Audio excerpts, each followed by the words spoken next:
Midtown Group Berhad mencatatkan kerugian bersih meningkat 163.4% kepada ringgit Malaysia 44.6 juta bagi tempoh kewangan berakhir 31 Disember 2025.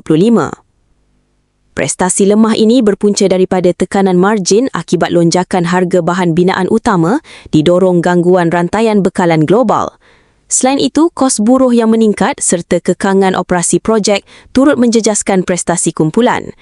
Sektor kejuruteraan awam dan pembinaan kekal penyumbang utama dengan 71.2% atau ringgit Malaysia 74 juta, manakala segmen pengubahsuaian baharu menjana 22.4% atau ringgit Malaysia 23.3 juta.